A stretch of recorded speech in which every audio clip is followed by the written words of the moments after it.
Welcome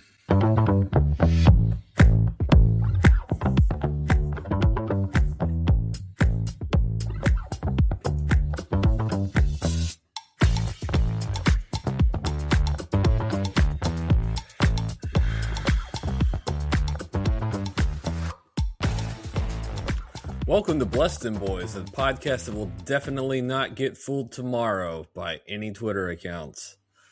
We're one Saints fan and one Cowboys fan, one fan of Who Dat and one fan of Dat Win. We're here to give weekly takes, game recaps, bad betting picks, game previews, and the occasional Seinfeld reference. We do have a patron saint / cowboy of the week, and we're back, baby. And it is the newest addition to the patron saint / cowboy group, Jonathan Bullard. So I guess technically this one, he's not technically a patron saint / cowboy. You gotta wait until the season starts for that. But for the purposes of today, we're going to treat him as such. Jonathan Bullard, born October 22nd, 1993, played collegiate football at the University of Florida. He developed into one of the top defensive linemen in the country. Highly recruited out of Crest High School in North Carolina, Bullard earned major honors during his senior season at Florida in 2015, including first team All-SEC and third team All-American. Bullard was selected by the Chicago Bears, shout out Andy, in the third round of the 2016 NFL Draft. Spent 3 seasons with the Bears before becoming a journeyman defensive lineman, playing for multiple teams including the Cardinals, Seahawks, Falcons, Vikings, and most recently, the New Orleans Saints. Known more for his run defense and versatility than pass rushing production, he has carved out a role as a reliable rotational player across different defensive systems. Over the course of his career, Bullard has accumulated over 200 tackles along with several sacks and forced turnovers. His most productive stretch came with the Vikings, where he became a regular starter and posted career highs in tackles. And this past week, he signed with the Dallas Cowboys. So he will continue his career with them in 2026. I'm Paul, the Saints fan.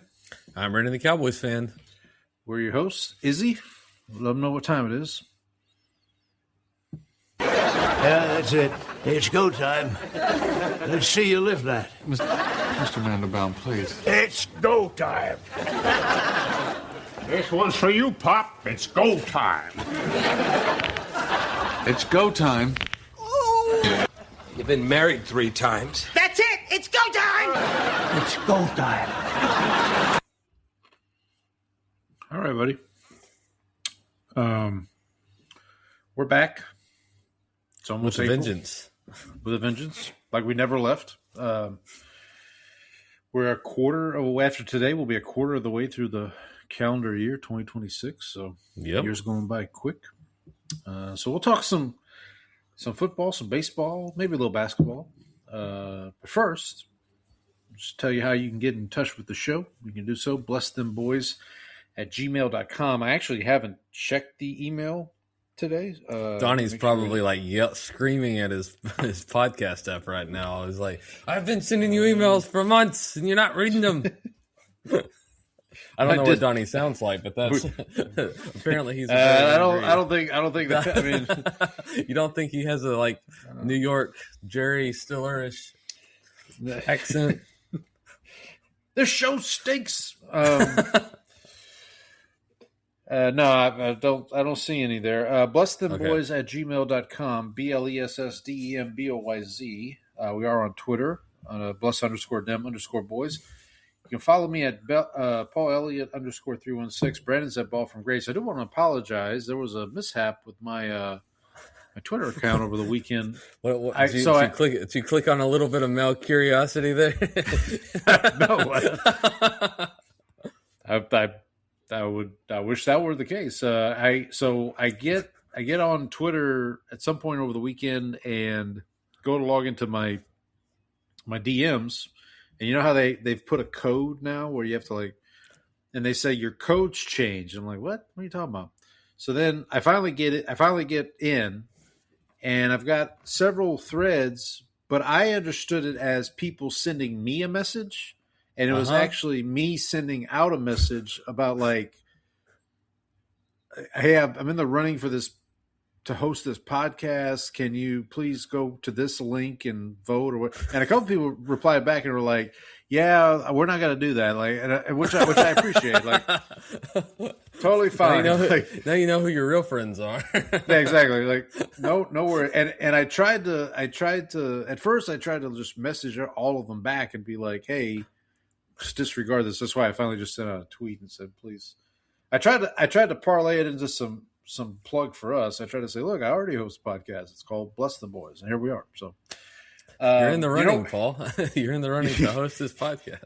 I'll get back to you. It's good to you are aware. I am aware. You know where this probably wouldn't happen is over at Blue Sky. If we were over at Blue Sky, true. Probably. Yeah, nobody's hacking on Blue Sky. Did you see somebody posted a graph at one of the like sports analytics chats, and it was like comparing social media followings between the basketball, the NBA, and MLB, and it was like on each like social network, and it's like all followers in millions, and then it had on Blue Sky except in thousands. So it's like, wow, it's like okay. Well, so Blue Sky was popular for like a hot second when like everybody thought Twitter was gonna there's always go away, basically. Yeah, everyone. Yeah. Twitter has some like mishap. People think it's gonna die. People move to a new app. Twitter does not die. And then my favorite use of Blue Sky is to know if Twitter is down. I'll just go to Blue Sky and like people are like, hey, anybody else here because Twitter's down? So but we do have an account at Blue Sky, so you can find us there. Bless them boys. Please follow us. I mean, we can't say we'll do anything about it, but probably need to check that.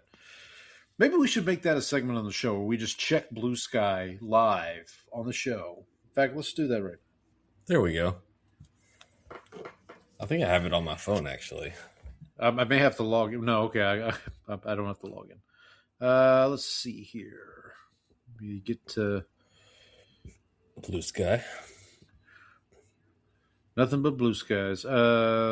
Someone we follow, Matt Lombardo, is at Bruce Springsteen concert. I don't see any notifications for us. Last notification I have is from 4 months ago from Good for No.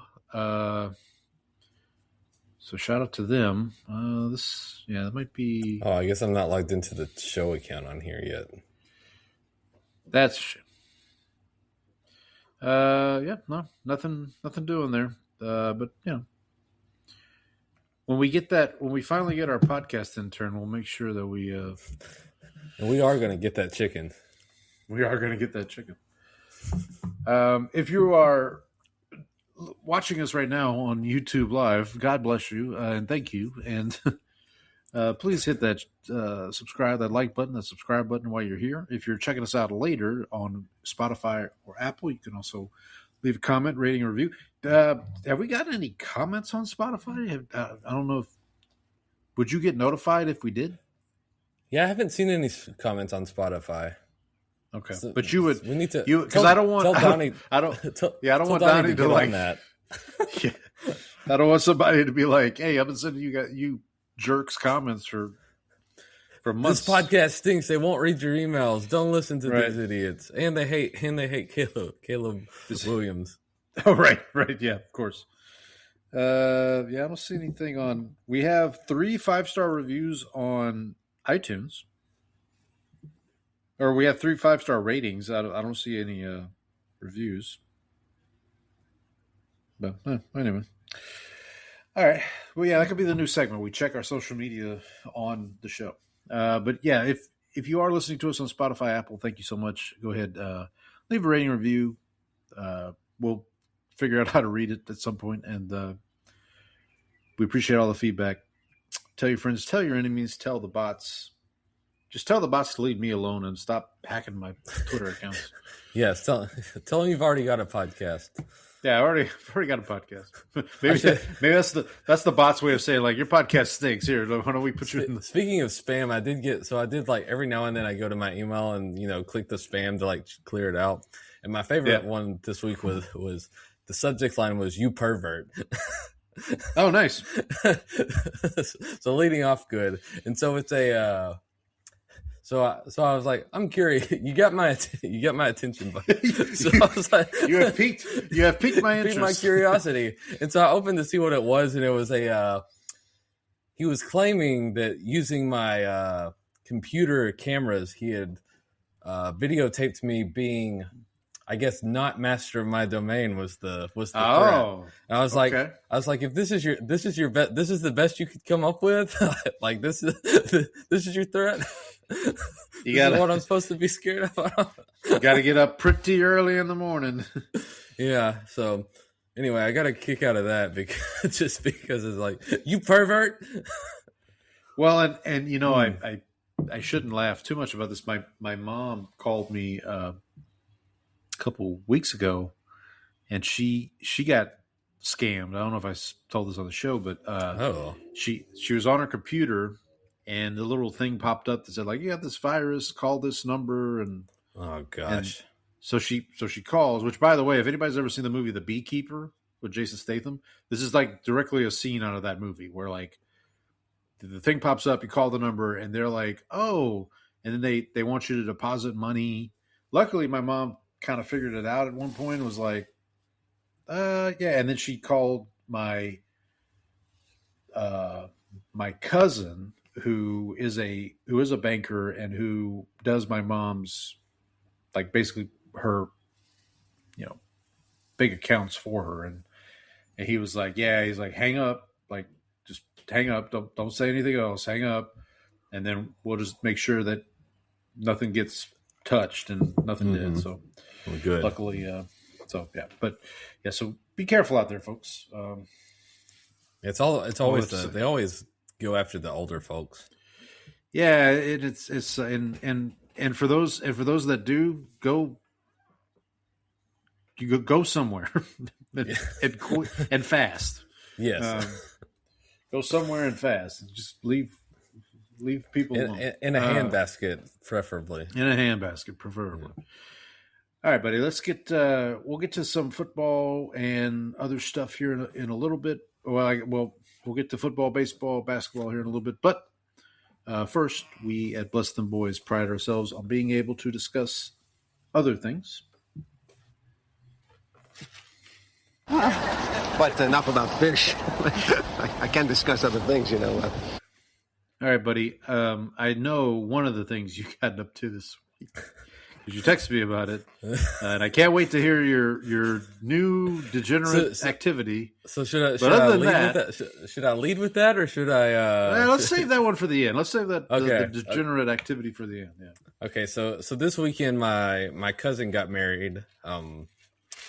So we went up to East Texas and went to the wedding, and then which was a lot of fun. Got to hang out see the family. Kids got to play with some of their cousins and some of the extended family. They had a whole roasted pig, which was really good. You know, yeah. So that was solid. Had some good barbecue sauce to go with it too. So that was good. Then Sunday, we're not going to be able to go up for Easter this weekend, and so we just did like a pre-Easter lunch with my parents where we let the kids dye some Easter eggs. We had lunch over at my parents'. We didn't do an egg hunt, but we did just kind of like hang out. And went to church and saw my nephews sing in the children's choir. So there was that too. So that was fun. Very nice. Watch some of the college basketball. I didn't get to. We were driving home from lunch, and so like I did not get to see the end of the Duke game. I had to like catch up on the highlights. Which, RIP my brackets. Mine as this well. This is the second year in a row that they've had like a big lead, and then just choked it away. Like, brutal. Which I forgot about U of H last year. I did. So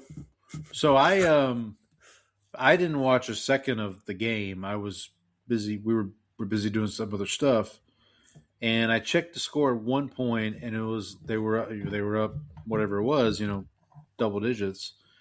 And then the next thing I know, I'm getting a notification from ESPN that says UConn sinks Duke on, and I'm like, wait, what?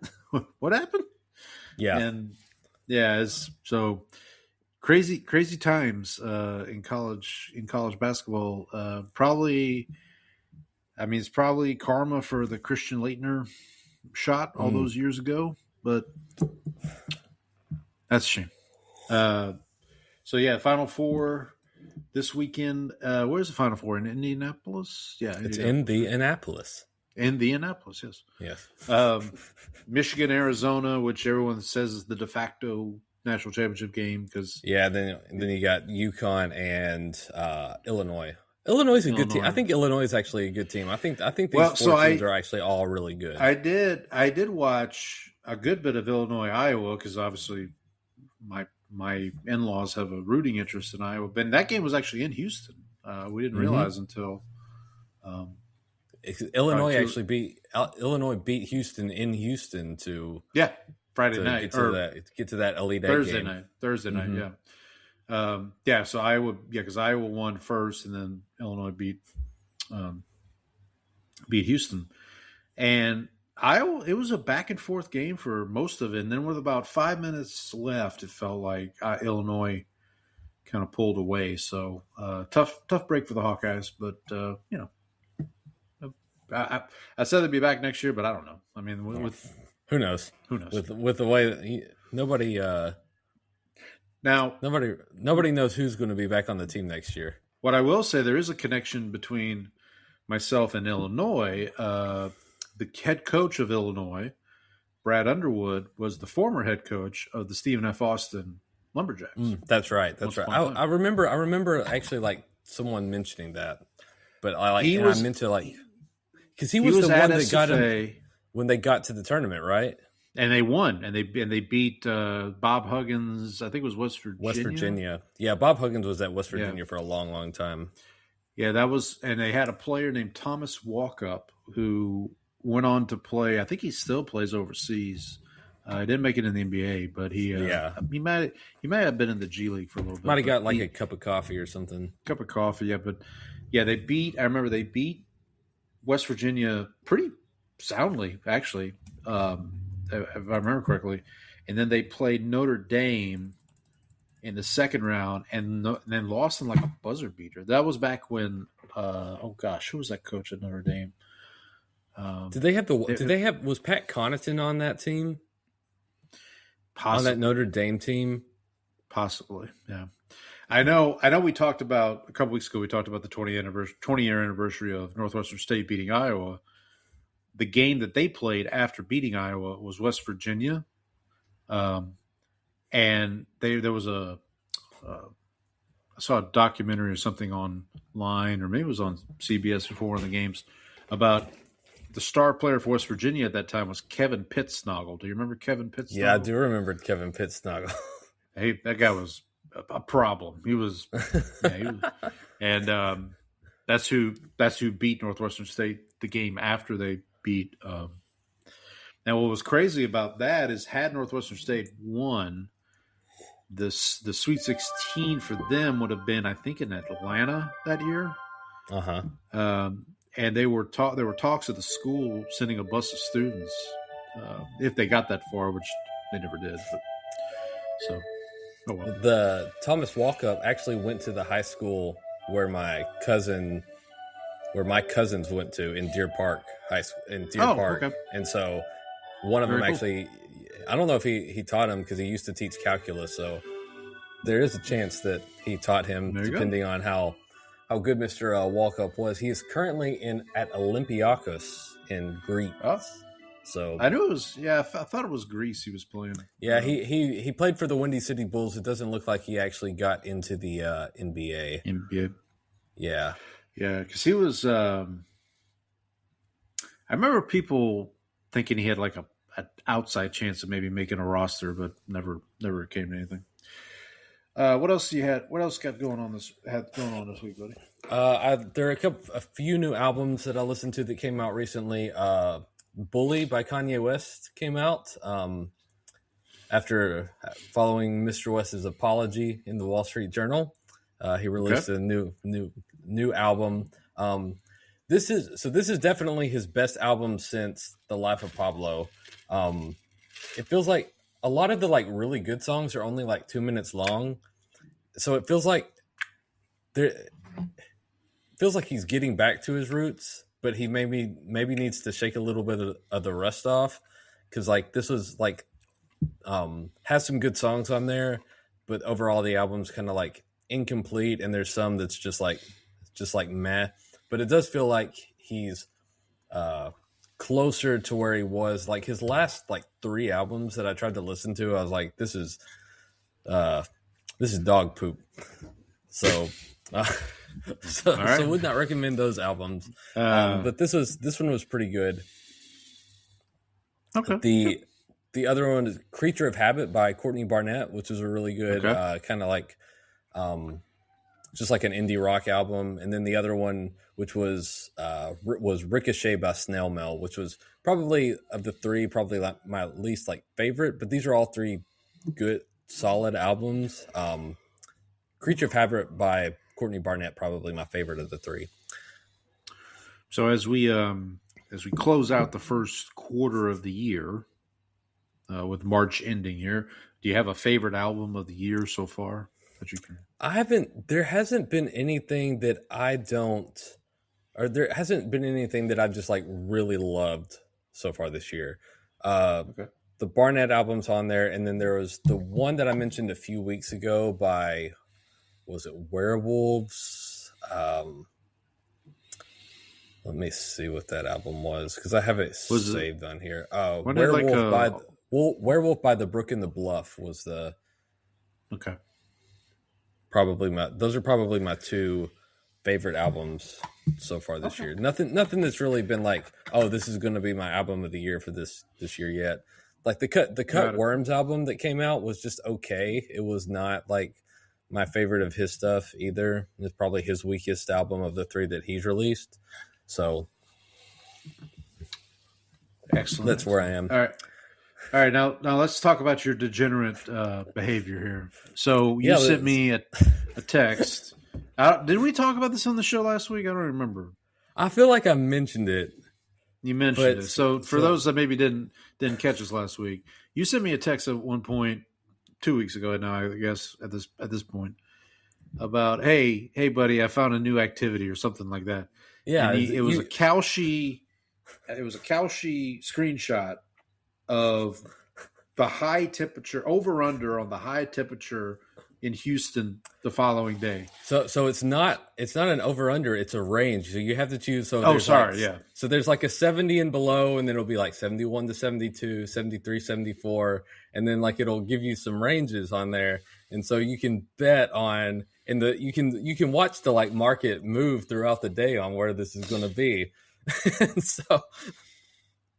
and so I think I'm up. They saw you coming, buddy. They were like, "We got some action for you, buddy." Yeah, so I'm up $2 so far, which is actually good because let me tell you, on Friday things went pretty badly. So I wonder. There have to be meteorologists who like get in on this action, right? Oh, absolutely. There got to be somebody. So what happened on this was the good story I have is like on, I want to say it was like Thursday or Friday, but I'm watching this market go, and it was Dallas. Dallas has been a little bit trickier than the Houston one to kind of play it. So the Dallas market I'm watching, and I have been on, I think it was 86 to 87 for whatever day it was. And it had like stalled out at about 4:15 at like 85. And so I'm sitting there, I'm like, I should just, so what happens is you buy contracts at like a price. So I buy 86 to 87, yes, at like, and I think I'm sitting on them at like, I bought them at like 20 cents. And so if it goes up, then like, obviously if it closes out and it ends up in that range, you get $1. So those contracts, so you make a huge profit on that. So I'd been sitting on that for a while, and it was like sitting on 85. And so I'm sitting there and I'm like, okay, I'm just going to get out and hedge and just like take my like minor loss. I think it had gone down to like 15 cents or whatever. And so I was going to just take my minor loss and then just call it a day. Well, as soon as I hit the sell button, I'm watching this. I figured out all the graphs that you need to go to like monitor this stuff, like 5 minutes at a time. That thing pops to 86.5. And so I go, oh man, I bet the market like moved instantly. I go back to the site. It has not moved instantly. It's still down there. And so I slammed $10 on that baby. and so I go, and then, so I ended up, like one of the things that I've done is like, I should be up like $20 right now. But the thing is like, I've gotten into positions where it's like, I think one day I was watching it and I bet on Dallas at like under 73. And so I'm watching the temperature and like a cold front's coming in and it gets up to like 71 and like it starts dropping. I'm like, okay, we're in the money. And so I look at my position and I'd bet it early and it had been low. And so I was up pretty big on that. And so I was like, maybe I should just cash it here. Well, I look and all of a sudden I'm like, should I just like write it out?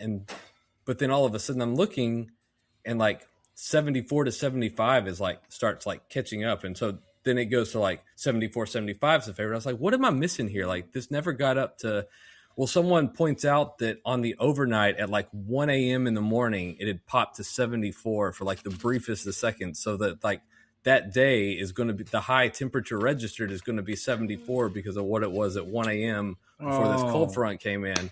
And so like, that's where I ended up like, losing my rear end, but I ended up getting it back on Saturday, hitting some long shot temperature stall outs. So so we're back. We're pretty much even money. I will say, so it gets better right now because he's still going. So what I noticed is that like I would like one of the temperatures I was locked in on, like it was like 83, 84 for Houston. And it was like, the day had wound down and like that was locked in at 99 cents because it always goes to 99 cents and sits there until like it closes out. Right. And so I'm like sitting there and like it's ended. It's like 9 o'clock at night. And what I see is like, I get alerts when like the price swings like up and down a lot. And so it goes price drop.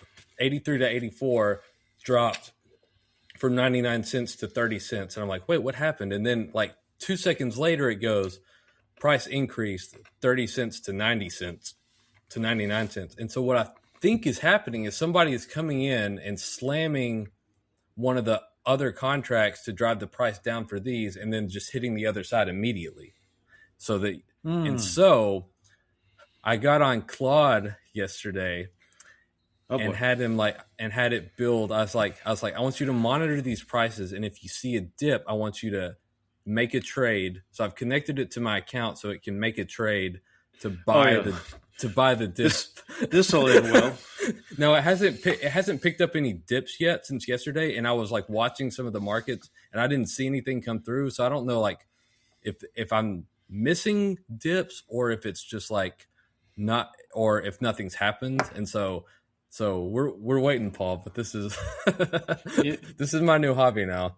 You're gonna see Claude driving around in a new the new hey, car. Claude, where's my money? Yeah, right. Yeah, so that's what I've been up to. How about you, Paul? What degeneracy? That is, buddy. That is. That's some next level stuff right there, huh? It's next level something. Like I said, we're going to get Trang back on the show to have an intervention with you. So obviously, so your wife is aware of this? Oh, no. No. Okay. All right. No. Never mind. Moving on. Well, I mean, I only put $100 in there, and I told Claude, I said, do not try to leverage anything. I said, do not use anything but cash. Claude's going to be like Kramer. Claude's going to be like Kramer at the track. And just, minus $5,000. It's a lock, Brandon. It's a lock, Brandon. Oh, all right. All right. Paul. Well, I don't think I've placed a wager since the Super Bowl, to be honest with you. Or maybe I did. I don't remember. So my wife and I finished up Paradise season 2 this past week. It was solid. It was a good ending. Show's getting a little bit. I don't want to spoil it for folks that haven't seen it, but it's getting a little bit sci-fi-ish, a little more. So the first season was very plausible, I would say. If not, I'm not saying it was like a I would call it a down to earth show at all, but it was very, the scenarios were very plausible. Now they're getting to these kind of like almost Lost territory. For those folks that remember that show. Do you feel lost? Kind of, not quite, but it just feels like I kind of hope that the third season's got some heavy lifting to do, I think, in terms of like kind of bringing everything together. Is this the last season? Is this? I heard one show that they were only doing. I believe season 3 will be the last season for Paradise. Okay. I know there is going to be a season 3. It has been greenlit. But I believe it will be the final season. I want to let me get to my my Senate Chums challenge, my Denzel edition. So this one I had to get a little creative on this one, buddy. So let me pull up the pickings are starting to get a little thin, huh? Well, yes, and also the categories are getting a little more challenging, I would say. So this week's prompt or category was called Happy Feet. When the music hits, though that's actually the picture that's associated with the prompter. When the music hits just right and you can't help but tap your foot, that's the inspiration for this week's Dancing Movie Challenge. This week we're looking at dancing in movies, and there are 4 main categories: movies about dancing, musicals, which invariably contain dancing. Surprise! Here's a dance scene. So think like Reservoir Dogs when Michael Madsen. If you've seen Reservoir Dogs, when Michael Madsen starts dancing, and then finally dance references in the title. So like even a movie like Dances with Wolves, even though there's no like dancing specifically in the movie, the title references dancing. What about like Whiskey Tango Foxtrot or something like that? Yeah, or Tango and Cash would be another. Tango and Cash, yeah. Would be another example. Okay, so I started going through now. So here's the challenge. So when I first heard of this and I started thinking of Denzel movies, the first movie that popped in my mind was a movie I've already watched, which is Malcolm X.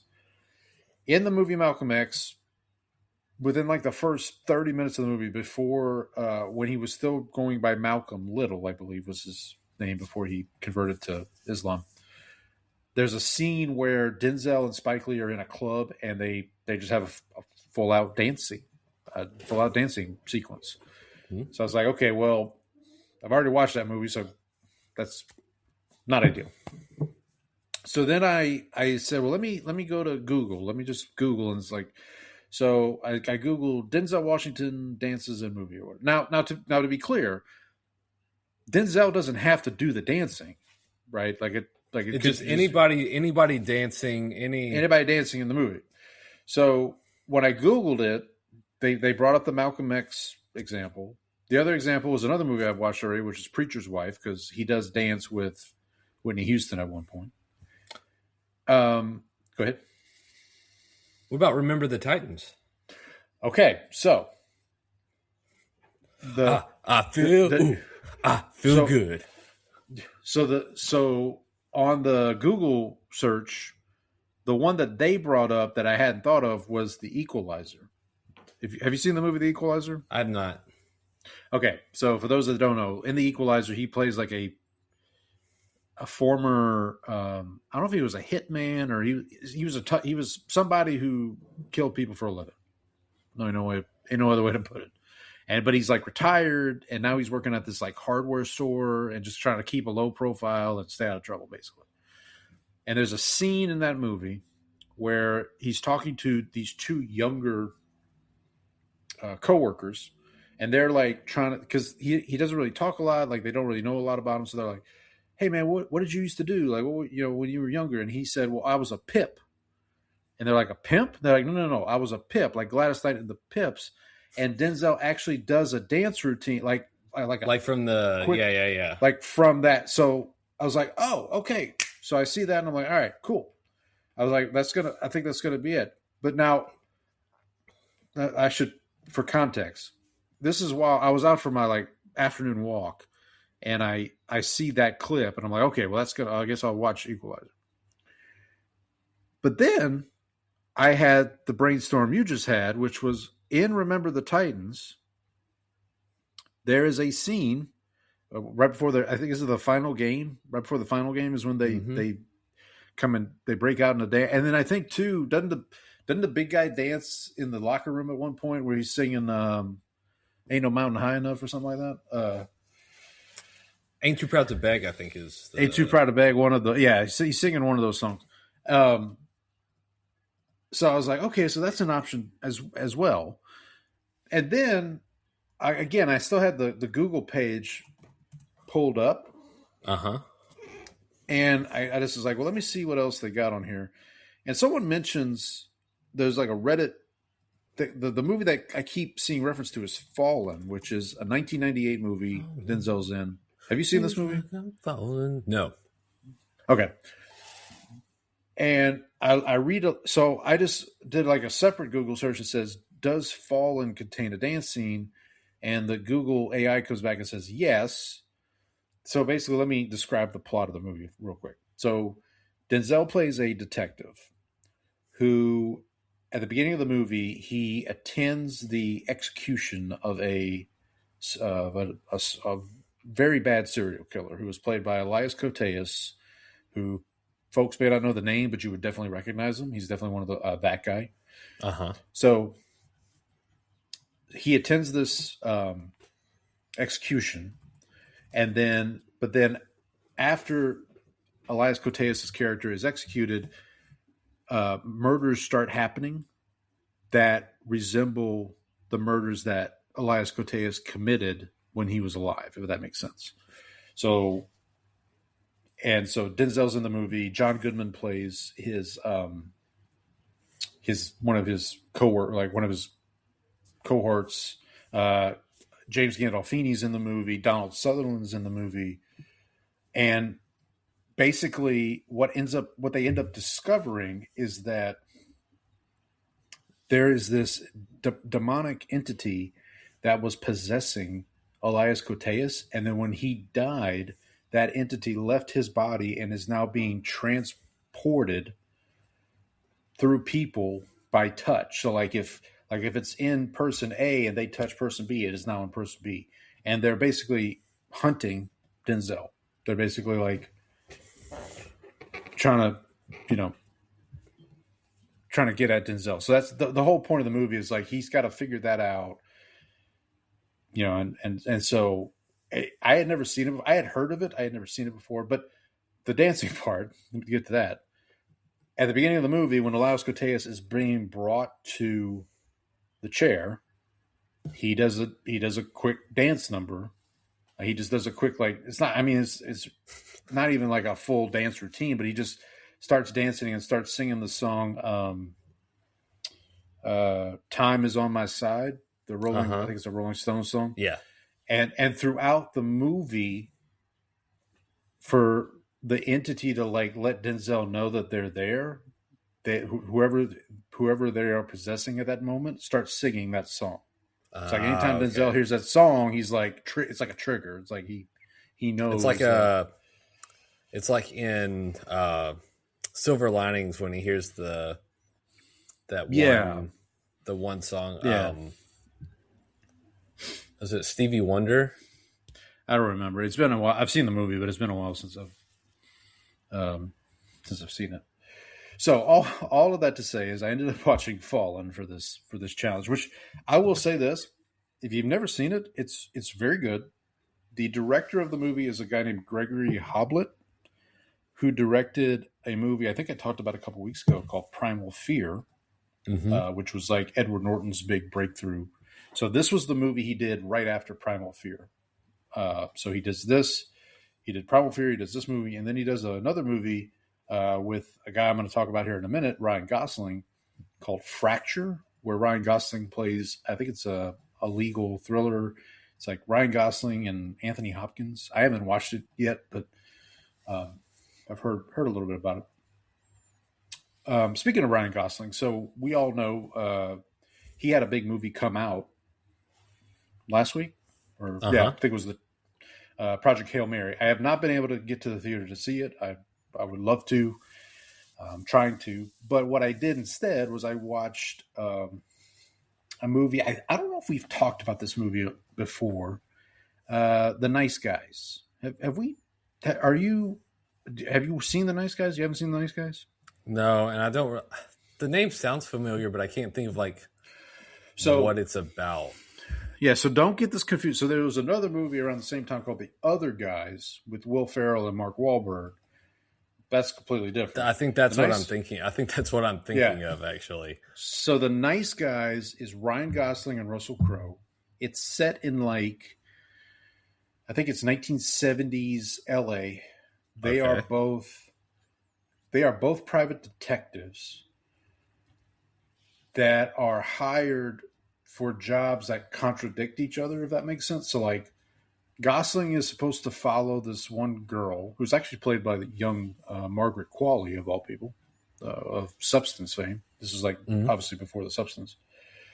So he is hired to track Margaret Qualley, and then Margaret Qualley hires Russell Crowe to basically get rid of Ryan Gosling. And then gotcha.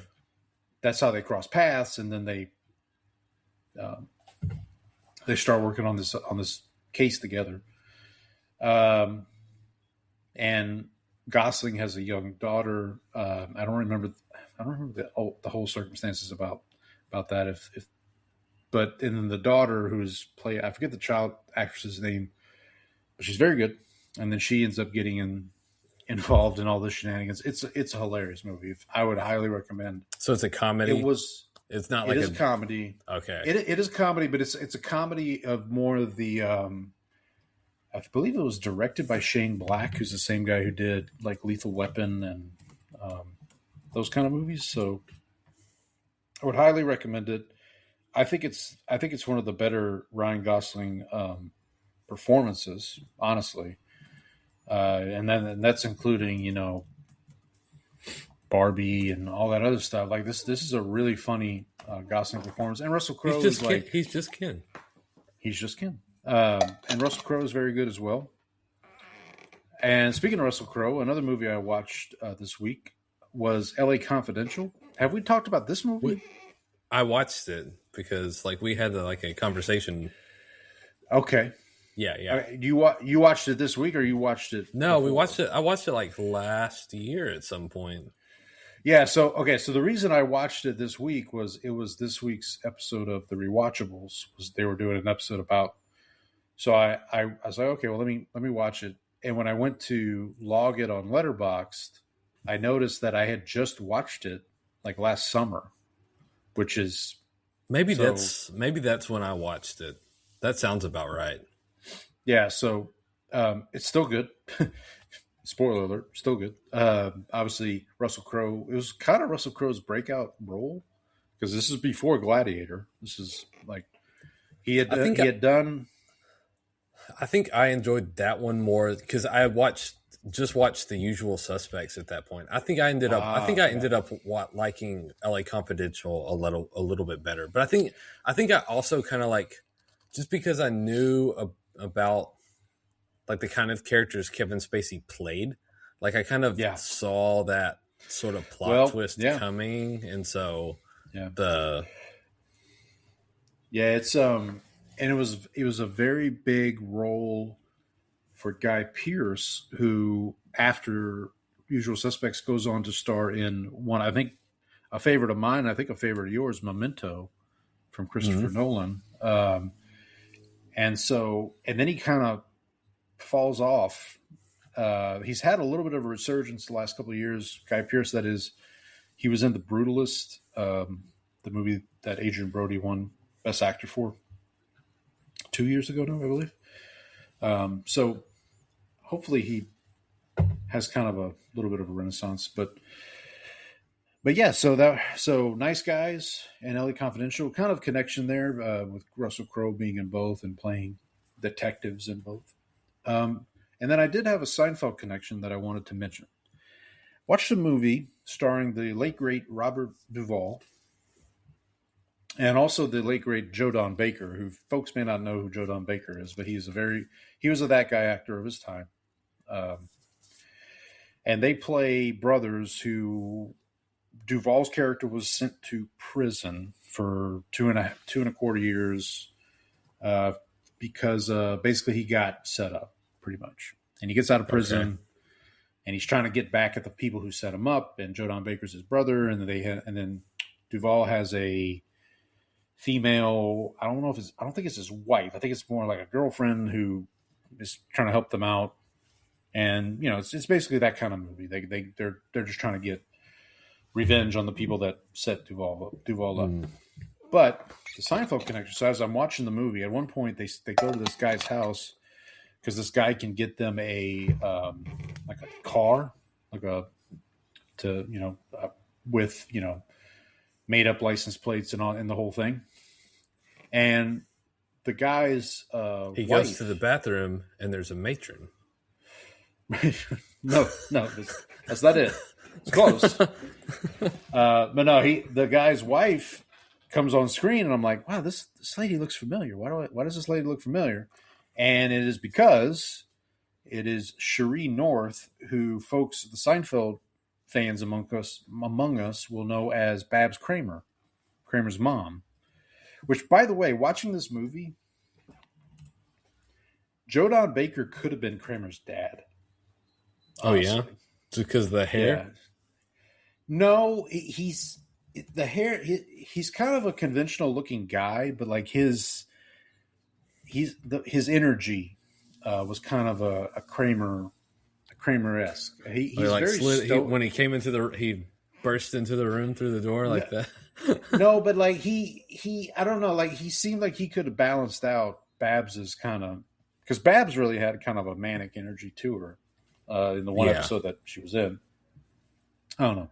For those who know who Joe Don Baker is, I mean, let me know if you think I'm off the wall there, but I feel like Joe Don Baker could have possibly been Kramer's dad. But the outfit, it was on YouTube for free, so check it out. It's from 1973, so it is a little dated. It's a dated movie. I will say that. There's some Robert Duvall, let's just say, acts very aggressively towards his female companion.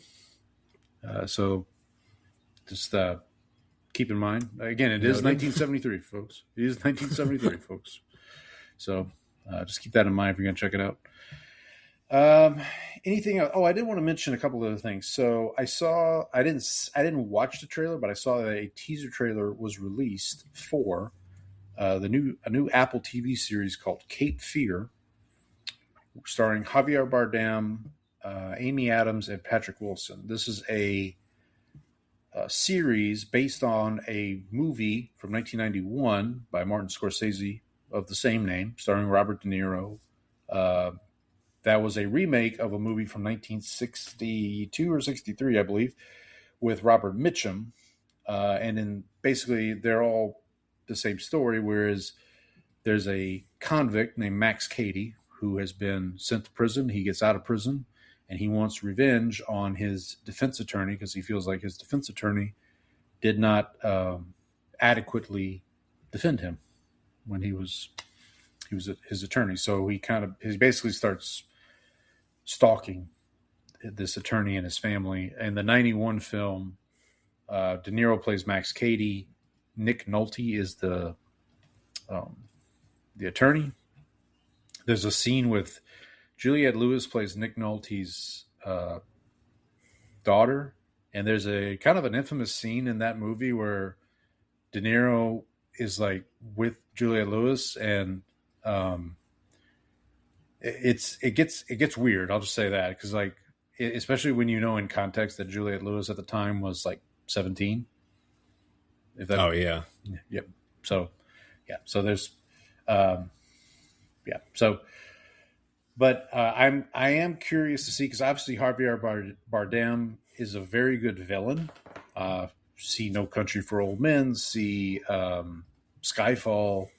Like he's probably one of the best Bond villains of all time. So I'm really interested to see what he brings to this character. And I think Patrick Wilson. I'm assuming Patrick Wilson is the attorney that Javier Bardem is stalking. Although they could possibly. Again, I haven't watched the trailer yet, so I don't know for sure. I wouldn't be surprised if they like gender switch it and like Amy Adams was the attorney, and now there's that dynamic, but we'll see. So I am excited to see Scorsese and Steven Spielberg. Actually, another interesting fact about the 1991 movie Cape Fear: originally it was going to be directed by Steven Spielberg, and Martin Scorsese was going to direct a little film called Schindler's List, and they basically traded. So we almost had Martin Scorsese's version of Schindler's List and Spielberg's version of Cape Fear, but they decided. Do you think Seinfeld would have been making out in it if it had been directed by Scorsese? Maybe. Or maybe he would have been making out in Cape Fear in that. He might have been making out in Cape Fear. Which is know. Funny because there's a scene in Cape Fear in a movie theater. Nobody's making out, but no. One of the famous scenes is like Newman. There's no Newman just sitting over there, sitting in the corner. He was moving on her like the stormtroopers into Poland. No, so yeah, so I am excited about that. There was another. I'm gonna try to. I think I'm gonna try this weekend to get to Undertone. If it's still. Oh, that's what. Yeah, I wanted to ask if you had. No, that's my plan. Since I've got Friday off this week, I think I'm gonna try and see that at the local theater, maybe Friday night. That's my hope. Okay. Yeah, I would. Like I said, I would love to be able to go see Project Hail Mary. It is a little bit of a commitment. Project Hail Mary is like 2.5 hours long. I want to say it's maybe even closer to 3 hours, but it's getting rave reviews. Everybody says it's the movie of the year so far. Obviously, we've got The Odyssey still to come this year. We got. How do you feel about this? I saw previews for the Michael Jackson movie. I haven't seen any. I haven't seen them. I think I saw a lot of them in Vegas. I think they had that on there a lot. I know. I believe that the movie had to be like reshot. Basically, there was a lot of consternation, I'll say, about the production of the movie. I don't know enough about it to speak to it, but I know there was a lot of moving parts, we'll say, with that going on. All right, before we get to the next part of the show here, I'm going to take a quick break. So, Brandon, if you want to camp while I... Okay, right now I'm going to try to find where Undertone is showing near me, because it is not currently showing anywhere past... Oh, there's Star Cinema Grill. AMC Willowbrook. Where's AMC Willowbrook? Tomball Parkway. Oh, boy.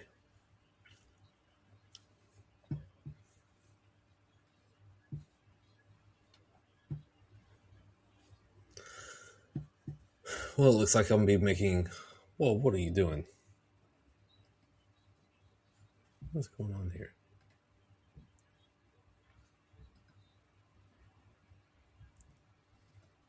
Okay. Looks like I'll be having to make a little bit of a trek out to see this movie. Out to Tomball. Fantastic. Star Cinema Grill. You know, they do have the Super Mario Galaxy movie comes out. Yeah. Week. I think my wife promised the girls. My youngest is excited about it. Yeah, we're looking. And my I oldest think we're looking forward to seeing that too. Yeah. Did I see Glenn Powell is in Super Mario Galaxy? He's one of the voices. Maybe. I don't know. I know Chris Pratt. Got Jack Black for sure. Chris Pratt. Charlie Day. Keegan-Michael Key is Anya Taylor-Joy. Anya Taylor-Joy. Those are the ones I remember. You know who's having who's going to have potentially have a really big year is Anne Hathaway. She's got quite a few movies lined. Well, Devil Wears Prada 2 is the big one, but she also has I saw a poster today for a movie called Mother Mary that she's in. What was the other movie that I saw the trailer for? It's this movie called The End of Oak Street, where it's Anne Hathaway and Ewan McGregor are like husband and wife, and they have a family, and there's like a rip in space, and it basically moves their entire street, back to the time of the dinosaurs. It looked almost. We talked about Spielberg a minute ago. It looked something like out of a Spielberg, like Jurassic Park meets like War of the Worlds type thing. But it's not directed by Spielberg. It's directed by David Robert Mitchell, who directed the movie called It Follows, which was kind of a big hit. Yeah, I know what you're talking about. He directed It Follows, and he directed a movie called Under the Silver Lake with Andrew Garfield, which is quite good as well. But let me see. And then Anne Hathaway is also in The Odyssey coming up. She is the woman who Matt Damon is trying to get home to. Odysseus' wife. Yes, her. Penelope, I believe. Sure. Come on, here we go. Paul, So where's your knowledge of Greek history? Yeah, so Mother Mary. So we've got that. We mentioned that. Devil Wears Prada 2 we talked about. The Odyssey, yes, she is Penelope. The End of Oak Street, which I just talked about. And then there's another movie on the books for 2026 called Verity. She stars as Verity Crawford. I've heard about this one too, but I can't remember. Lowen Ashley gets hired by Jeremy Crawford to ghostwrite novels for his best-selling author wife, Verity, who's unable to finish after an accident. Lowen uncovers Verity's disturbing truths while residing at the Crawford's home to work. So Anne Hathaway is the woman who can't write because of an accident, and Dakota Johnson of 50 Shades fame plays the ghostwriter hired to, Gotcha. Sounds like we might be and Josh Hartnett plays Anne Hathaway's husband. Yeah. Interesting. Josh Hartnett having a little bit of a renaissance the last couple of years with Trap and he was in Oppenheimer. And then he did Trap and he did a couple other things.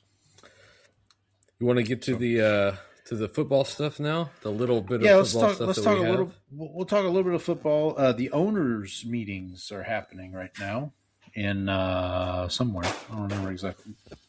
Somewhere. Actually, before we do that, I do want to mention this came to my attention, or I was reminded of this today. Tomorrow, as we're recording this, April 1st, 2026, the NFL Network now basically becomes part of ESPN.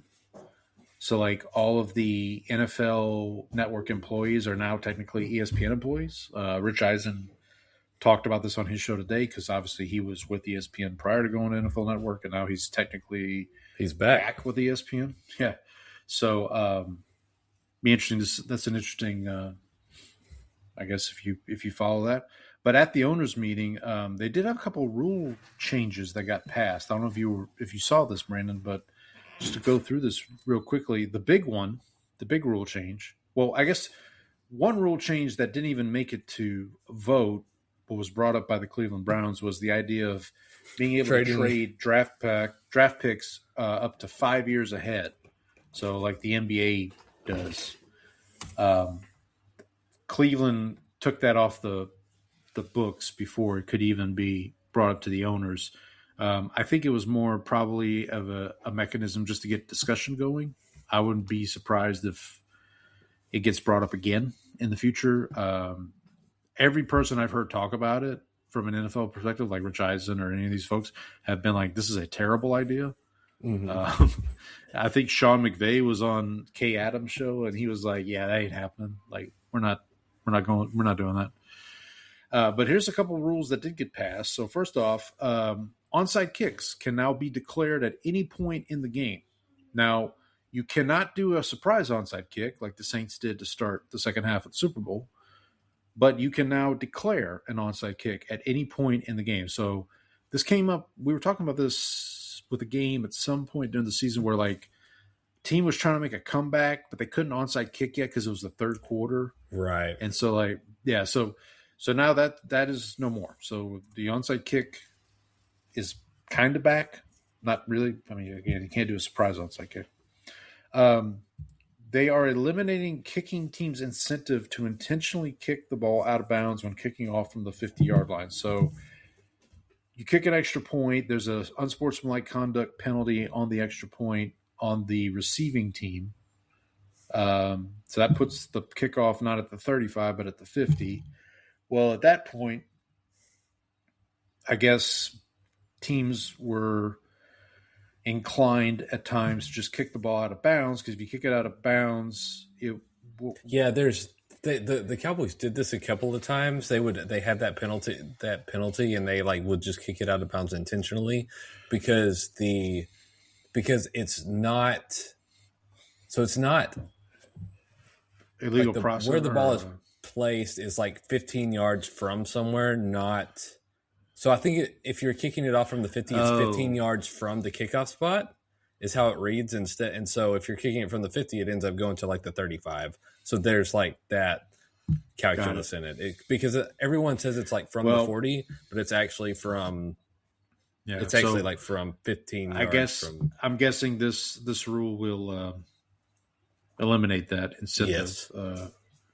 So, and then also there's a modification of kickoff alignment requirements for receiving team players in the setup zone. I don't have any more details on that, but this is just a kind of a write-up that Tom Pelissero tweeted out. And then for 1 year only, to allow NFL officiating department to correct clear and obvious misses made by on-field officials that impact the game in the event that there is a work stoppage involving the game officials represented by the NFL referees. So basically what they're saying is, we'll do this, but only if the refs strike, pretty much. Yeah, they don't want another. What is the Fail Mary? Fail Mary. Well, have you seen the demands that the officials want? Did you see that list come out? Cleaner uniforms? No, I haven't. No, it was like 10% raises every year on a salary of like $350,000, and they wanted playoff games to be chosen by seniority, not by performance. And like there was one other thing, and it was like y'all need to shut up. So, correct me if I'm wrong, but the NFL referees are not full-time employees, right? They are. No, they're not. They get $350,000 for a part-time job, right? And they're not even good at it. So, and most of them have quote unquote day jobs, like they, they're accountants during the week, or they're whatever during the week. Lawyers, whatever. And then they just, yeah. Well, yeah. So, I mean, obviously they want to make sure the NFL, I would assume with all these international games coming up this year, want to make sure that they're putting their best foot forward when it comes to that stuff. So that's where that's where this comes in. Any news on the Cowboy front? I saw Jerry said something the other day. What did Jerry do? Did he? There was a report I saw that Jerry was trying to get George Pickens to fire his agent, or I think that's fake news. Okay, fair enough. Probably it is, but yeah, I don't think we've signed anybody else in the meantime outside of what's his name, the guy, our new Bullard, Jonathan Bullard. Yeah, Bullard is the only signing we've made since. Yeah, so and actually he's a patron Saint Cowboy Bear as we learned in our. That's probably that. We need to find if we have a Saint Cowboy Bear and Bronco. I feel like there is. There has to be. Yeah, there might be. Well, no, Eddie Kennison never played for the Cowboys. He never played for the Cowboys. He played for the Saints, Broncos. I think he played for the Bears too. But anyway, while you're looking at that, excuse me. On the Saints' perspective, Kellen Moore did talk yesterday, I believe. And he was asked about Alvin Kamara, and he was still kind of non-committal about Alvin Kamara's future with the team. The thought is that the prevailing thought amongst a lot of Saints fans is if anything, he's going to retire. But, we'll see. We'll see what happens there. Obviously, they just signed Travis Etienne. How crazy is it going to be if they – I keep going back to this, but if they just double down and draft Jeremiah Love at 8, people are going to I don't know how people are going to react to that. I don't know how I'm going to react. I'm sure positively. Yeah, I'm sure it'll be fine. Yeah. But yeah, so Kellen Moore also was talking about they're working to get a deal done with Olave. They want to get an extension done. We talked about this last week. I would have preferred that they do it before JSN signed his contract, but after thinking about it, I don't think that's what's Olave going to say is I should have there's no argument for that.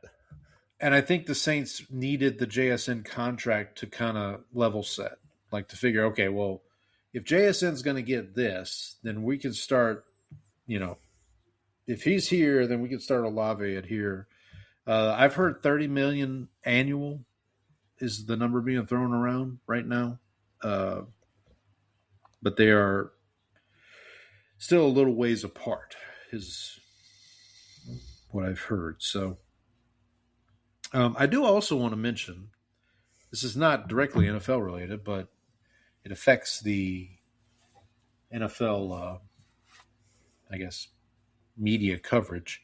There were numerous layoffs at PFF yesterday, Pro Football Focus, which I know I've kind of used as a source. I never paid for their stuff, which, sorry guys, I guess that might be why y'all had these layoffs, but they were just purchased by a Data Bricks, I think, or Data Works. And so as part of that acquisition, numerous layoffs, including Trevor Sikkema, who I think is one of the best draft guys around. I mean, I've quoted him, on the show many times before. They also let go John Owning, who was a guy who did a lot of Cowboys coverage. Any time there was a Cowboys sign, he would do a lot of breakdowns for. He did game breakdowns for him as well on a lot of the tape. Yeah, I will say, and Max Chadwick, who I think was one of their college guys who did a lot of draft stuff. Mike Renner, who was with the company since the beginning. I will mention that Steve Palazzolo and what's the guy's name? I can't remember his name now. Steve Palazzolo and his co-hosts from PFF left the company. It's about a year ago now, maybe 18 months ago, and they started their own thing called Check the Mic, and they have a YouTube channel. Obviously, they got the whole thing. They're going to have Mike Renner on their show tomorrow to kind of do a debrief of what really happened, kind of, as much as I'm sure Mike can talk about it. So if folks want to check that out, I think it drops at I think they go live at 8:00 Central tomorrow. So if you want to check that out, yeah, I mean, it's scary. I mean, I don't know if you heard about, to get away from football for a second, but the Oracle layoffs today, which were, apparently there was I want to say it was 300,000 folks got an email at 6 a.m. saying, sorry, this is your you're no longer with the company, and we'll be sending you your severance information via DocuSign thing. And then, yeah, I mean, it's scary stuff, man. It's so all our best to everybody impacted. I've been in corporate settings where there's been layoffs like that, not to that degree, but I've been around those types of events, and it ain't fun.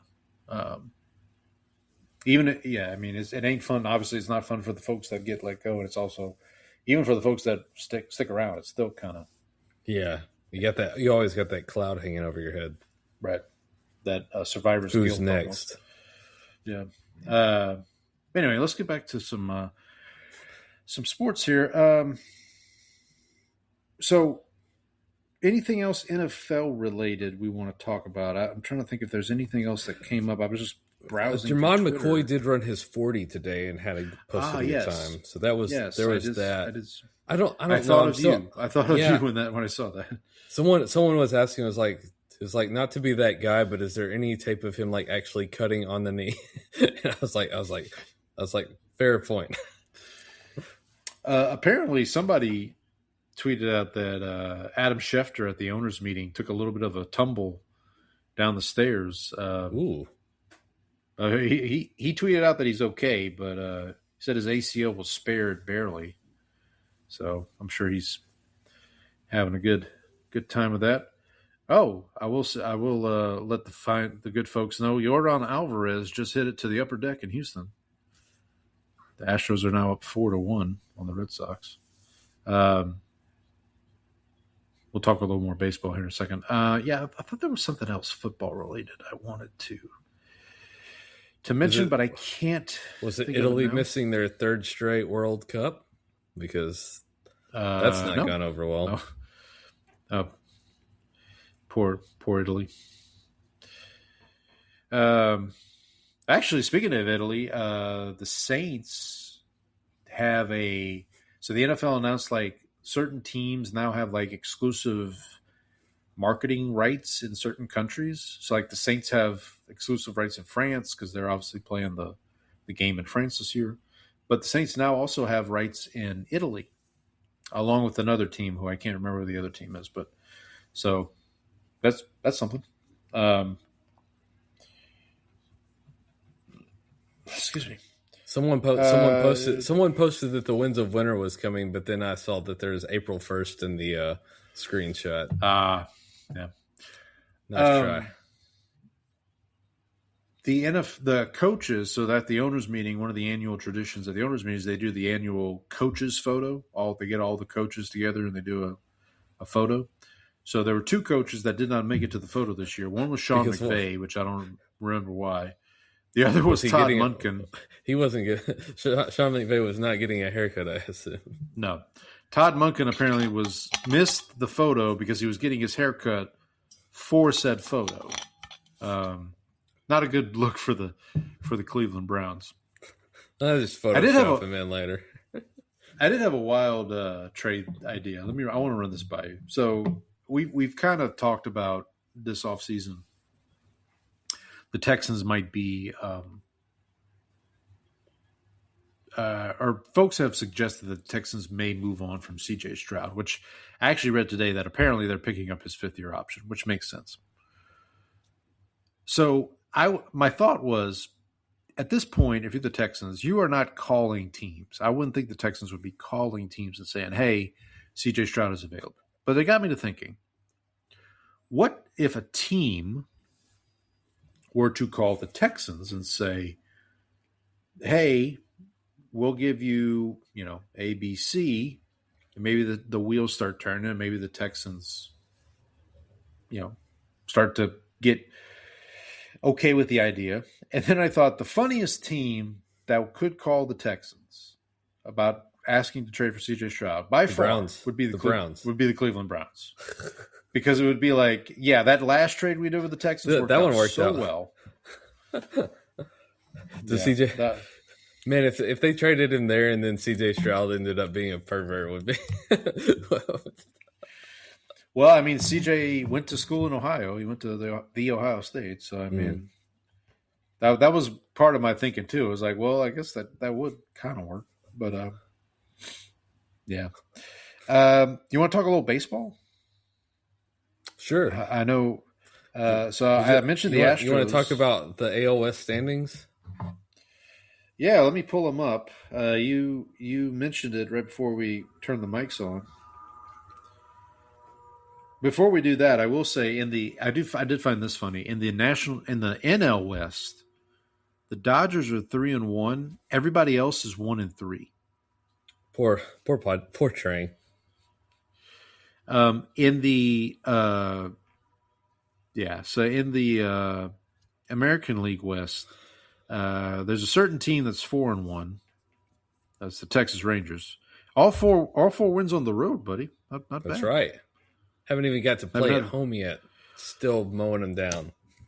The Astros, meanwhile, 3-2. So the Astros did start 0-2. They dropped the first 2 to the Angels, and Mike Trout hit a homer in both games. And it's like, oh, okay, maybe Mike Trout's back for a month, and then he'll be injured.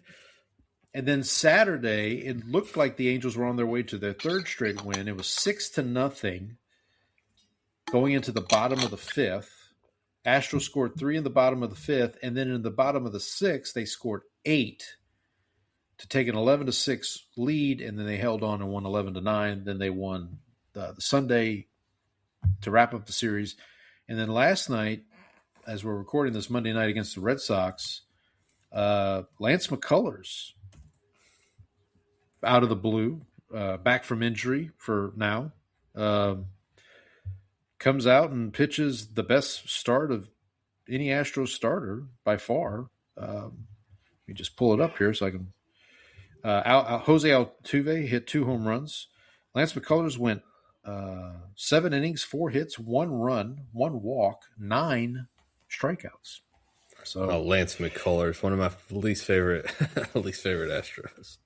Oh well, he's a punk. That's a shame. So Altuve hit 2 home runs. Bryce Matthews, who's one of our top prospects, he hit a home run as well. And as I mentioned, currently the Astros are up 6-1 on the Red Sox. Rangers have already wrapped up their game for tonight. Did they win? They did, 8-5 over the Orioles. Oh, they're in Baltimore. Hey, you think Elaine's at the game? If it's in maybe Baltimore? she's wearing her hat. Yeah, maybe she's wearing a Yankees hat at the Baltimore game. That would be ironic. That would be ironic. So how have you felt about the Rangers? Have you got to watch them at all, or are you just been following along with them? The good thing about this year right now is that they're like hitting the ball well, which is like last year they had like the best pitching in the league and couldn't hit the ball. And so I think they traded Simeon for Brandon Nimmo. They added another pitcher in Mackenzie Gore. Jack Leiter has looked really good. They're young. The son of the Al Leiter? Al Leiter. That's right. Oh, really? Okay. Yep. So he's looked really good. He pitched really well yesterday. DeGrom had an okay outing today, but they're actually starting to hit the ball pretty well this year, which is a good sign because that was their Achilles heel last year. So talk to me about Jake Berger. Great name. He did. Yeah, so he had a home run to like. That's why I brought it up. He had a home run to put him ahead on Saturday, and then also the error that ended up sending the game into extra innings, but they ended up winning anyway. Okay. I told my friend that we need to get Jake Berger and Kevin Lasagna together for a photo opportunity. There you go. The all food team. Looking at the stats here, Berger tied for second in the majors with 6 RBIs so far. I don't know if this counts today's game. And then he also has second in the majors with 9 hits behind Yandy Diaz of the Rays. The league leader in home runs right now is Chase DeLauder for the Cleveland Guardians. He's a right fielder. Made that name up. There you go, buddy. That's Delauter. Four home runs for the young man so far this season. Again, I don't think this counts today's. No, action. I think they usually update those each night. Chris Sale is still pitching in the major leagues, which I was stunned that I saw his name. The Blue Jays over the weekend apparently struck out the Athletics like 50 times. Weren't there a couple of teams that there was a team that didn't have a single in their first two games, and that was the first time that had ever happened or something? I don't know, but the two league leaders in strikeouts right now are both Blue Jays. One is Dylan Cease, the other is Kevin Gausman. I forgot that Dylan Cease was a Blue Jay. He had 12 strikeouts in his season debut, and Gausman had 11.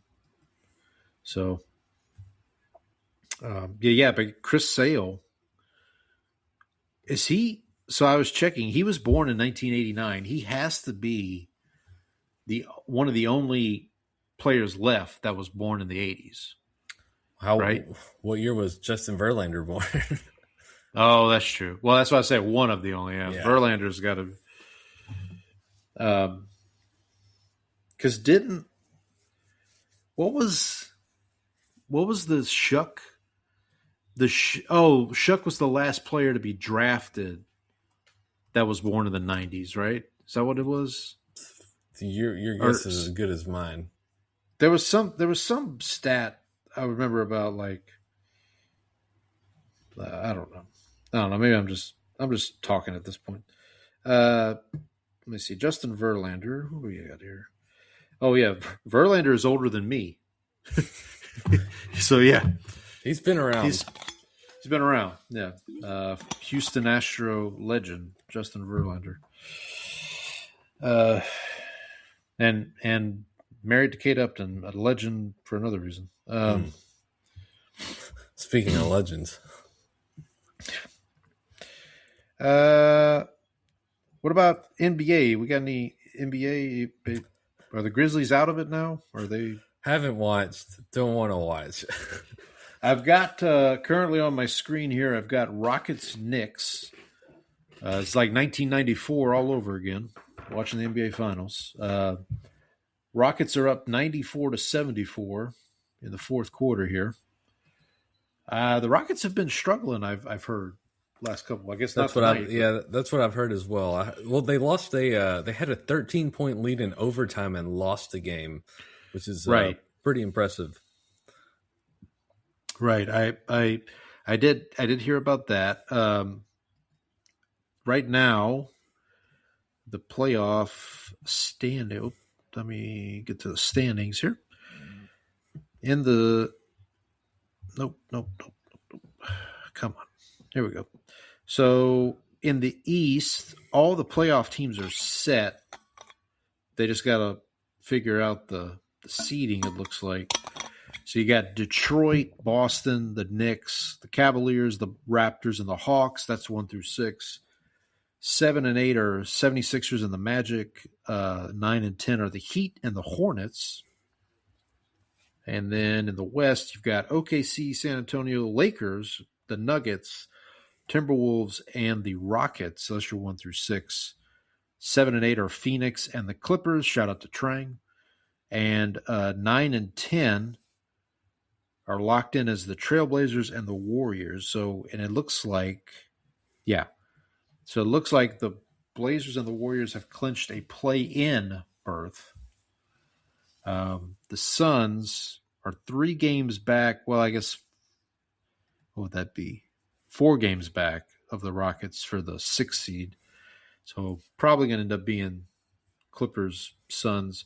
I guess technically the Trailblazers could surpass the Clippers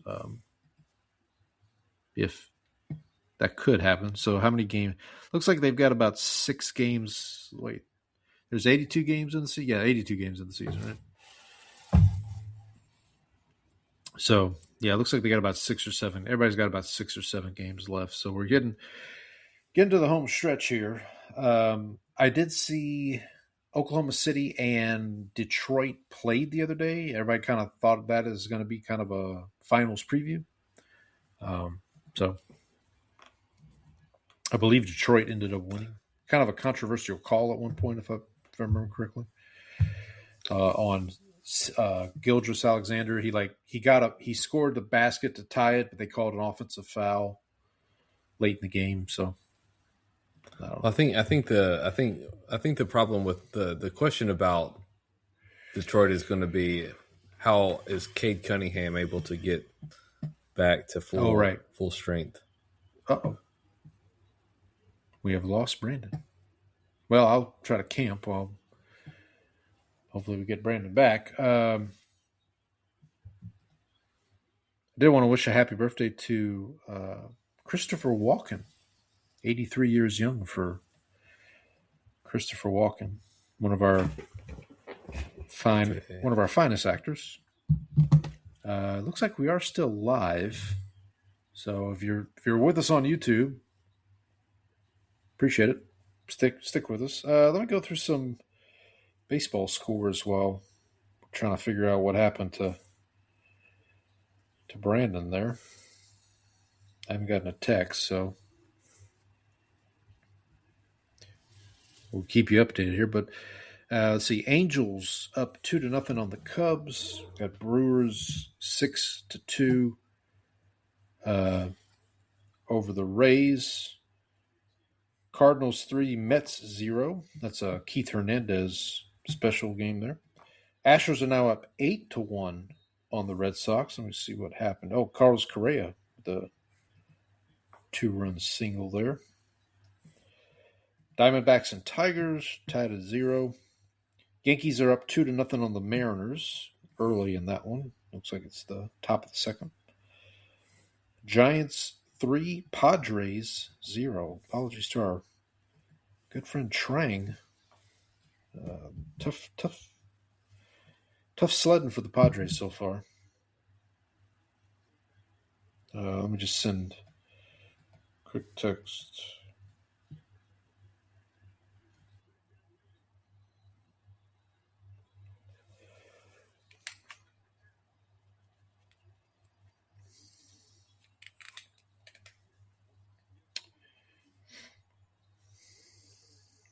May have to cut this episode short, ladies and gentlemen. We'll see with Brandon if we can get Brandon back on.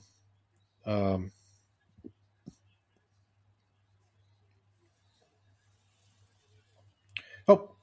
there's Brandon. Maybe. See if he's back. There's like, you back, buddy? I think so. There I am. Okay. Okay. Yep, I can hear. I can hear you. My computer is like telling me that it's going to die very soon. Ah. Okay. So. Well, then we could cut it short. I mean, we're just kind of. I was just camping. What do you want to? So before your computer completely craps out on you, do you want to do a Immaculate Grid, or do we want to just? Let's attempt. We'll attempt. Okay, so let me pull up. Just give me a second to get to the grid for today. So for those that don't remember, because we haven't done this in a while, we have not. What Brandon and I do is we go to Pro Football. Well, actually, no, it's not Pro Football. It's Sports Reference. Sports Reference, yeah, thank you. sports-reference.com/Immaculate Grid, I believe, is the website. Yep. So sports-reference.com/Immaculate/Immaculate-Grid. I'll get there eventually. And then obviously they have one for baseball, men's basketball, women's basketball. We go ahead and do the football one. So let's get to the one for Brandon. I have today's grid as number 986. Is that the number you see? Yep, that's it. All right. So we're going to do this. So if you're playing along at home, that's the number we're looking at, number 986. I'll read off the columns and the rows. So the way this will work is we will flip a coin, decide who goes first. They get to pick a square. they give a player for that square, and then the other person gives a player, and the person who gives the player with the lower score wins that square. And then we just do that back and forth for all 9 squares. The one who wins the most squares wins the game. So for today's grid, our rows, we have the Washington Commanders, the Philadelphia Eagles, and the Jacksonville Jaguars.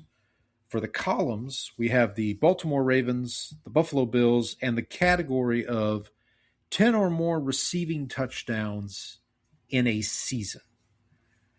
So, Brandon, do you have a virtual coin you can flip, or do you need me to? Let me see. Or do you care about going first? No, I don't really care. You go. Okay. All right. So I will kick us off. And again, it's been a while since we've done one of these, so you're gonna have to bear with us, folks. I think I'm gonna start. Let's keep it simple. I'm going to go with the top left corner there. And I'm going to go, and this is Commanders Ravens. And I'm going to go with, I just got to double check this real quick. Yep, I'm going to go with a patron saint / cowboy, and that's Billy Cundiff. Okay. So let me pull in Billy Cundiff. 0.6% is my score. Okay. So Brandon has to get lower than that to win the square here. Well, that would have been my choice for that, but since you used it, I think what I'm going to do is go with. Oh, and I should point out while you're considering, we never done this, I don't think, but if you don't think you can come up with a better score, then you could basically concede the square if you want. But I think we've done it a couple of times. So, or you could basically say, I'll use that one too, and then the person who said it first wins. So, okay, I'm going to use former Cowboy quarterback Tony Banks. Tony Banks, 2%. Super Bowl winner, Tony Banks, right? Yes. Okay, he was 2%. 2%. Okay, just like good milk. All right, so I get the first square, so I'm up 1-0. Brandon, it is your turn to select a square. I will move to the right for Bills Commanders, and I will take East Texas legend Larry Centers. 0.4%. Immaculate Grid legend Larry Centers. Now, I should point out, too, and I don't know if this will come up or not, but so you've obviously used Larry Centers. I use Billy Cundiff for my square. You could use Billy Cundiff for a different square later if you'd like. Right. And I could use Larry if he fits. I could use Larry Centers as well. I just know it's been a while since we've done the game, so I'm trying to keep everybody informed here. I'm going to go with this is Bills Commanders, right? Yes. Okay, I'm going to go with. I have a feeling this is going to be a higher score. What was the score for Larry? It was 0.4%. 0.4%. Okay, I'm going to go Case Keenum, and that's 2%. Okay. University of Houston legend Case Keenum. All right, so I guess actually I'm not going to finish out that road just yet. Let's move down. Let's stay in the Bills column, but let's go down to the Jaguars. Okay. So the Bills Jaguars. Got a couple of options that come to mind, but I think they're. Oh, yeah.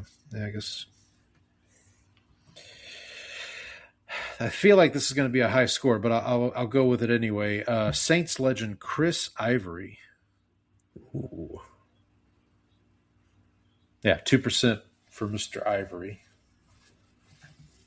So what do you got, buddy?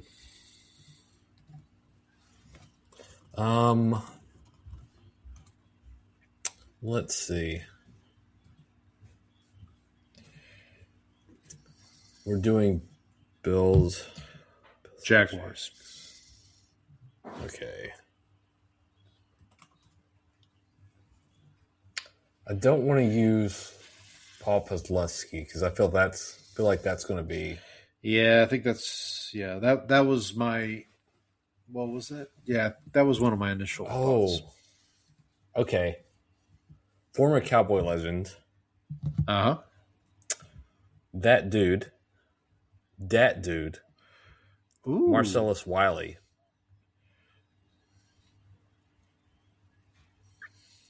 .3%. He was just on Jason Whitlock's show, I believe, the other day. That's a shame. Yeah. So shout out to Mark. He was one of my favorite.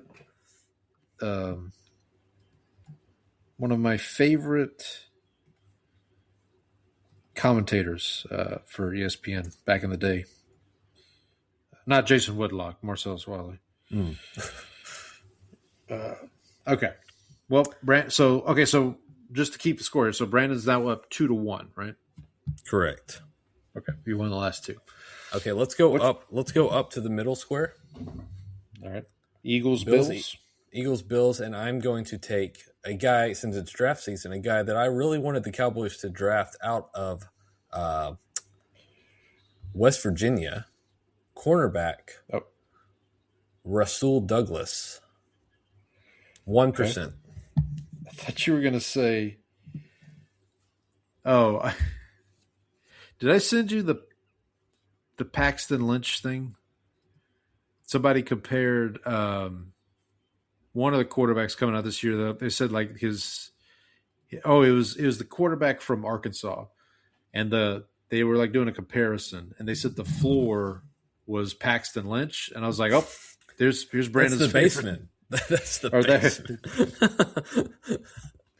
That is the basement. Shout out to Memphis legend Paxton Lynch. All right, we're doing Bills, Eagles.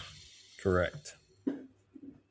Who did you use? Sorry, I used Rasul Douglas. You used Rasul Douglas. What was the number? 1%. 1%. Okay. I'm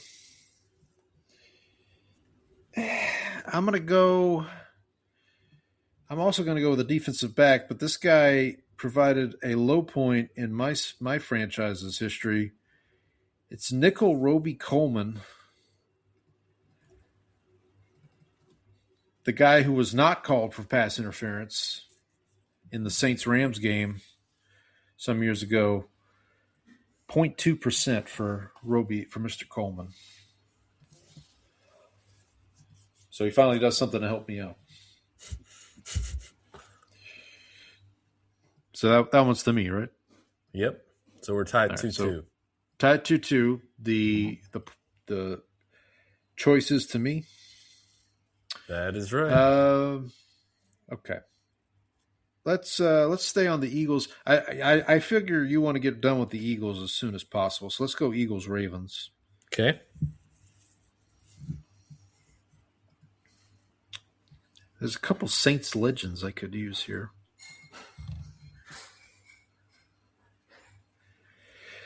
But I feel like their scores would be too high. There's also an Immaculate Grid legend that I could possibly use, but I don't want to tip my hand here. I'm going to go.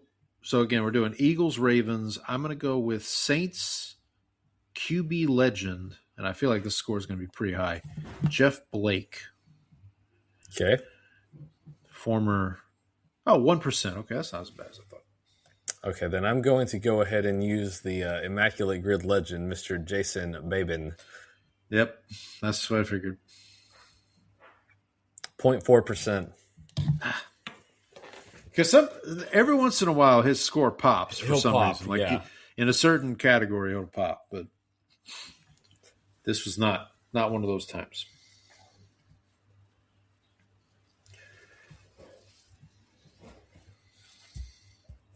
Okay.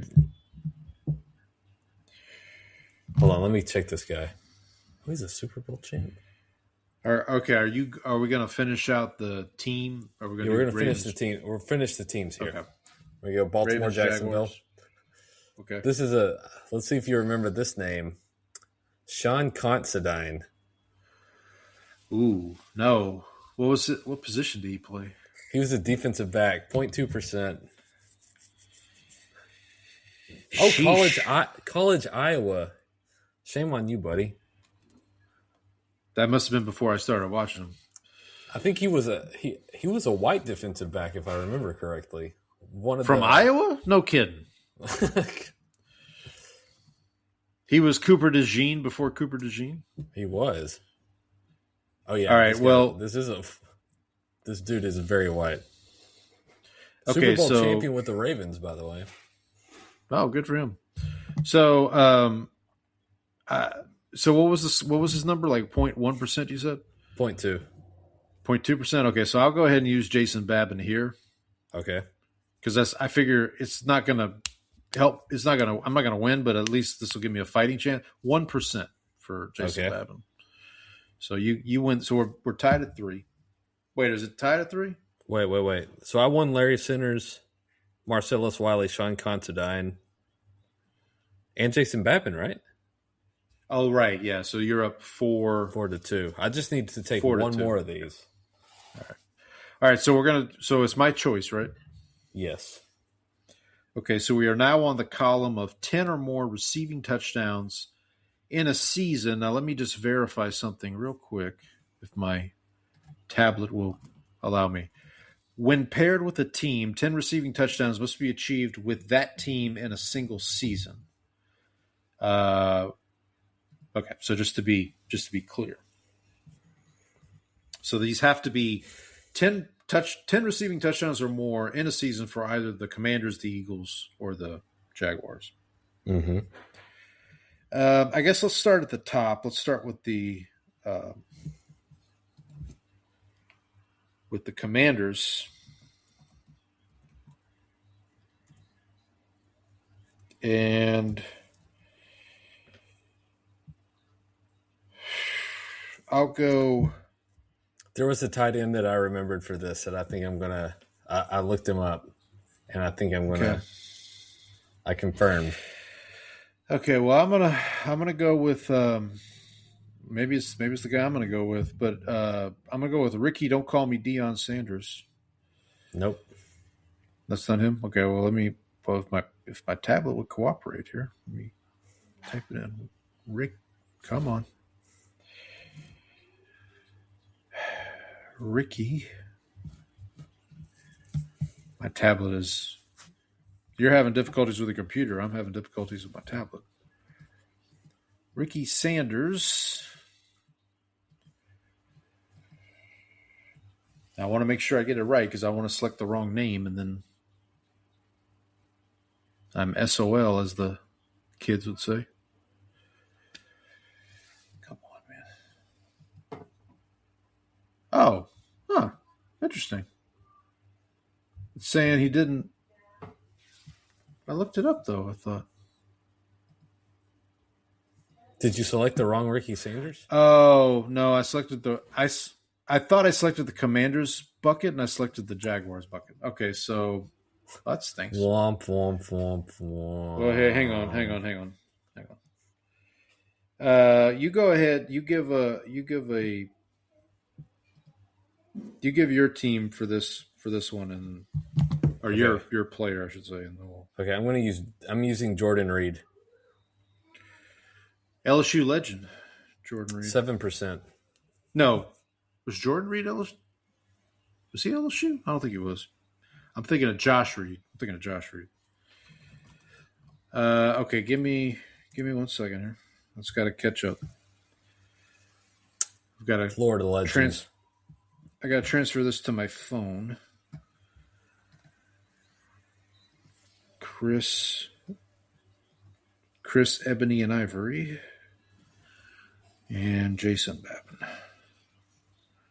All right, now Washington. Here we go. Ricky, what was the score for you?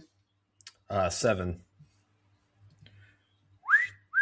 Ricky Sanders, 2%. So 4-3. You're up. All right. I am going to take. Okay. So are you doing Eagles or Jaguars? Let's do Eagles. Okay. So there is a player who you could use for both the Commanders and the Eagles. I think people think of him as a Commander, but he also scored 10 touchdowns for the Eagles. That's okay.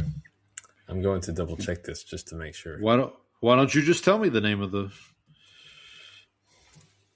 I thought you were going to say Irving out of the frying pan into the fryer, but that he was not a Commander. He was only an Eagle.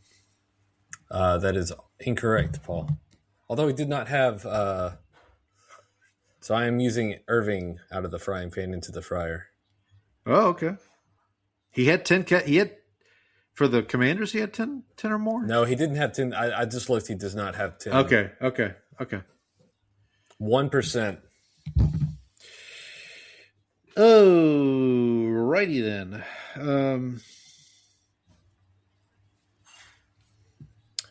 I mean, this probably won't work, and you'll clinch, right, if you get this square? That's correct. I'm just going to go Harold Carmichael. 9%. So, you get that one. All right, so now just for yucks, let's do the Jaguars, 10 or more you get touchdowns. To go first. I know. I am aware. Let's see. My initial thought would be either Keenan McCardle or Jimmy Smith, but I'm pretty sure that's going to be. I at least want to make the score respectable here. Actually, not as many options as you'd think. I'll go Mercedes Lewis. That's who I was gonna use. 7% from Mercedes, so my final score is 24. Okay. I think I'm just going to use Mercedes here. I don't feel like coming up with... Yeah. So my final score is 24.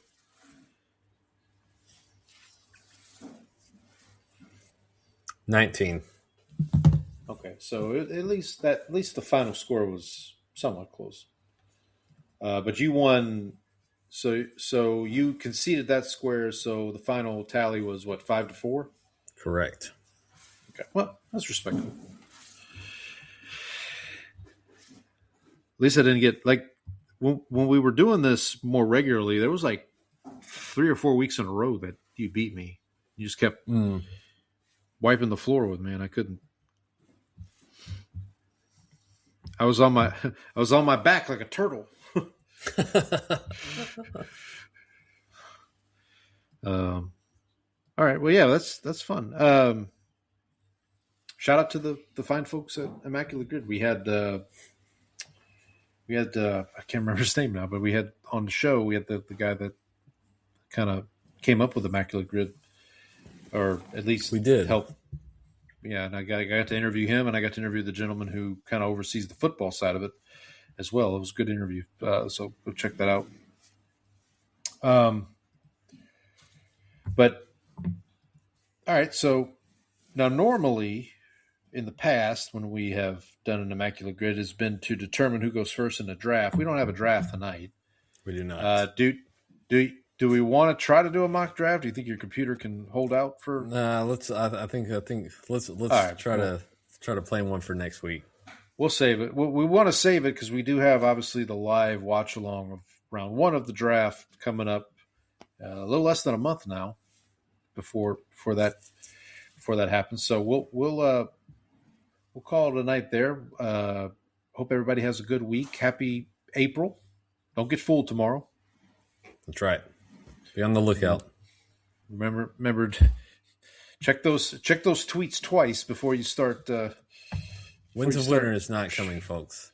I got news for you.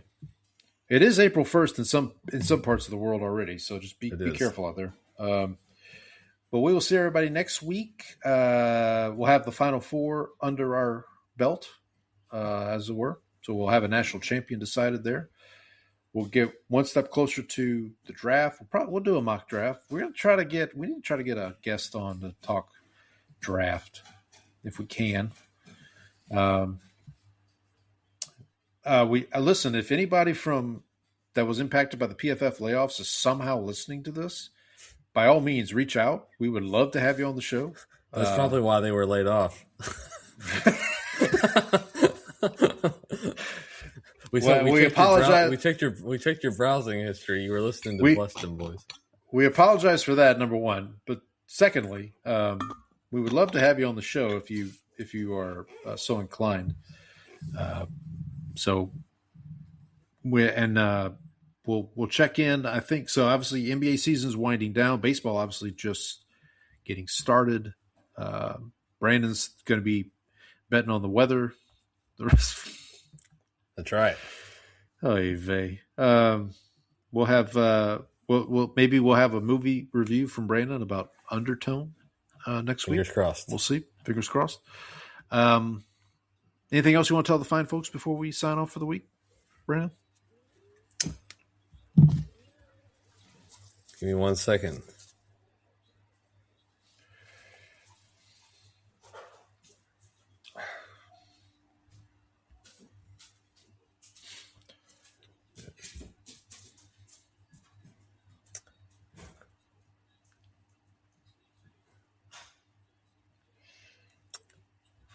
Houston, high temperature tomorrow, 81. That's the number? That's the number. Okay. Dallas, high temperature, 87. So warmer in Dallas than in Houston. It's on average it is. That's really? That is actually usually the case. Huh. Okay. Fun fact. And for more fun facts like that, check us out next week. Did I not send this? Wait, I thought I sent this tweet. I sent. Okay, I don't know what happened here. I opened my Twitter account on my tablet, and it was the tweet of saying we were going live. You tweeted it because I quoted it, so don't. Yeah, I did. Okay, because I got concerned there for a second. All right. Anyway, so we will see everybody next week. Hope everybody has a good week. Happy April. Don't get fooled tomorrow. We'll see everybody next week. And then until then, happy baseball, football, basketball, all that good stuff. Later.